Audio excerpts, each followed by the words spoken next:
우선 경제경영학자 488인 여기에는 서울대, 연대, 고대 그리고 성균관대 등등 뭐 카이스트까지 포함한 중요 대학 교수들 그리고 일본, 미국 등 중요 대학 교수들이 시국선언을 발표했습니다. 이분들의 얘기는 윤석열 탄핵이 경제 안정의 출발점이다. 빨리 탄핵 절차를 진행해야 된다는 요지입니다. 이게 본질적으로 지금 이 상황은 한덕수 총리가 권한대행이 된 게 민주당이 권한대행하라고 했습니까? 윤석열 대통령이 비상계엄했고 그리고 그에 따라 국회가 탄핵을 했는데 민주당은 171석밖에 안 됩니다. 근데 200석을 만들어 준 것은 국민의 힘 내의 합리적인 분들이십니다. 그게 탄핵된 거예요. 본인이 자초한 것입니다. 이걸 갖고 딴소리 하시면 안 돼요. 그 다음에 띄우십시오. 미 국무부 입장이 나왔습니다. 한덕수 대행 탄핵 소추와 관련된 질문을 받고 한국 국민의 민주적 회복력을 믿는다. 한국 국민을 지지한다. 한미 동맹은 끄떡없다. 이런 입장 나왔고요. 또 헌법학자들이 입장을 냈습니다. 권한대행은 국회 선출 헌법재판관 임명을 해라. 이건 헌법적 의무다. 이런 입장이 나왔다는 점 말씀드리고요. 그 가짜뉴스 띄우세요. 누가 가짜뉴스를 하는지 제가 지난번에 시간이 없어서 조목조목 못 말씀드렸는데요. 여기 보십시오. 지금 그 대통령께서 하신 가짜뉴스가 한두 개가 아닙니다. 그런데 간첩법 한번 볼까요? 헌법의 간첩죄 조항을 수정하려고 뭐 어떻게 한다 이건데요. 간첩죄에 대한 형법 개정안은 여야가 합의해서 지금 법사위에 계류돼 있습니다. 그리고 국가보안법을 폐지하려고 한다고요? 22대 국회에서 누구도 국가보안법 폐지 법안을 낸 일이 없습니다. 이해가 안 되는 일이고 그 다음에 간첩죄가 없으면 외국인의 간첩 행위를 처벌 못한다? 군사기밀보호법으로 처벌이 현재 가능합니다. 그래서 이준석 의원이 대통령의 가짜뉴스에 대해서 어떻게 할 거냐? 방심을 보고 심의해라 이렇게 얘기했던 사안이죠. 예, 이 부분을 분명히 말씀드립니다. 그리고 지금 이 상황에서 이해할 수 없는 것 말씀드리겠습니다. 한 총리 대행은 거부권은 행사하면서 헌재 재판관 임명은 거부하는 모순. 이진숙 탄핵된 이진숙 때 이진숙이 6명으로도 본인의 탄핵 심리를 빨리 해달라고 가처분 신청 냈습니다. 이 결과 어떻게 됐습니까? 김태규 대행. 헌재가 어떻게 했죠? 그 가처분을? 가처분 받아줬죠. 네, 인용해서 이진숙 재판 때 6명이 심리도 하고 변론도 했습니다. 그런데 뭐라고 주장합니까? 지금 국민의힘이 6명으로 대통령 탄핵안을 심리하거나 변론하는 게 안 된다고 얘기합니다. 이게 무슨 일입니까? 이게 이진숙 다르고 윤석열 다르다는 겁니까? 탄핵은 똑같은데 이런 말도 안 되는 일이 벌어졌습니다. 그래서 이것을 명확하게 해주는 영상 보겠습니다. 이 사안이 어떤 사안인지. 왜 소리가 안 나옵니까? 비상계엄이라니. 처음에 가짜뉴스인 줄 알았어요. 네. 아니면 무슨 TV에서 무슨 영화 해주나? 뭐 이런.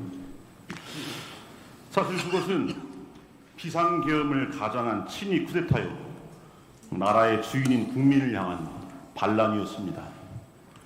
하지만 온 국민이 황당함과 분노와 두려움과 수치심 속에서 잠 못 이루던 그 밤, 용산 이무기의 지랄 발광은 열일째 치고 달려와서 국회를 둘러싼 시민들의 용기와 국민을 향해 총뿌리를 들이대라는 패륜적 명령에 적극적일 수 없었던 계엄군 병사의 양심과 뜬 눈으로 밤을 지새우며 두 손 모아 기도했던 온 국민의 염원이 만나서 몇 시간 만에 끝이 났습니다.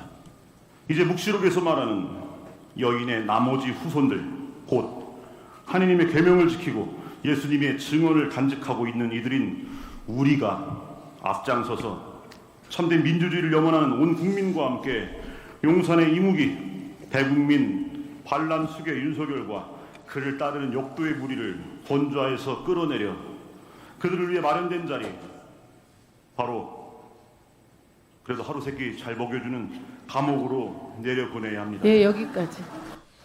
여기서 나온 뭐 과격한 발언은 뭐 저는 그 단어가 적절하다고 생각하지는 않습니다만 아주 적절한 강연이셨습니다. 김대건 신부님의 후손 신부님이십니다.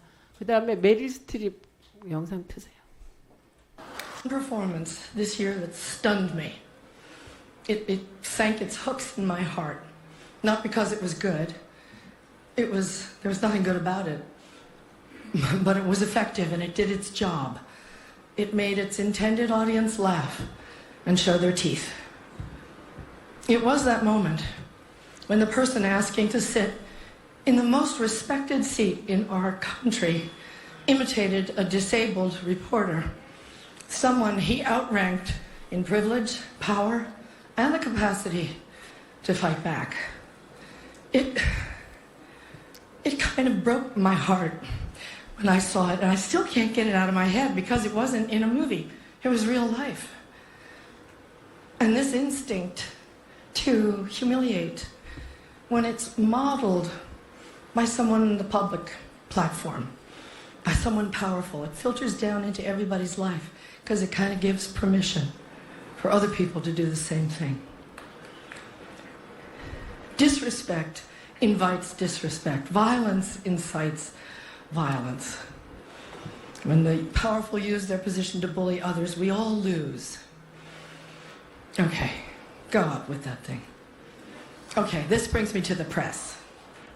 We need the principled press to hold power to account, to call them on the carpet for every outrage. That's why our founders enshrined the press and its freedoms in our Constitution. So I only ask the famously well-heeled Hollywood foreign press and all of us in our community to join me in supporting the committee to protect journalists, because we're going to need them going forward, and they'll need us to safeguard the truth. One more thing. 예, 저 1분. 이번 비상계엄 과정에서 내란 과정에서 우리 언론과 젊은 기자들이 보여주신 용기에 대해서 경의를 표합니다. 그게 언론의 바른 자세라고 생각합니다. 지금까지 윤석열 대통령은 25개 법안에 대해서 거부권을 행사했습니다. 거부권은 대통령의 헌법적 권한입니다. 탄핵 또한 국회의 헌법적 권한입니다. 윤석열 대통령이 거부한 마지막 법안은 11월 26일 김건희 특검법을 거부한 것입니다. 저는 외국 기자에게 이런 질문을 받았습니다. 정말 윤석열은 김건희를 너무 사랑해서 계엄을 일으켰나요? 정말 부끄럽고 창피했습니다. 이 상황이 빨리 종식되는 길은 저는 한덕수 총리가 지금이라도 3명의 여야 합의된 헌법재판관을 임명하고 헌재 재판이 신속하게 진행되게 대한민국을 돕는 거라고 생각합니다. 그래서 한덕수 총리를 탄핵한다를 띄어내서 수많은 여론 왜곡이 벌어질 겁니다. 그러나 결코 그 여론 조작 성공하지 못합니다. 대한민국을 안정시키는 길은 빨리 헌법재판소가 윤석열 탄핵 재판을 진행하고 내란 범죄자들에 대하여 철퇴를 가하는 것 외에는 없다는 점을 말씀드리면서 회의를 이제 마쳐야 될 때가 됐습니다.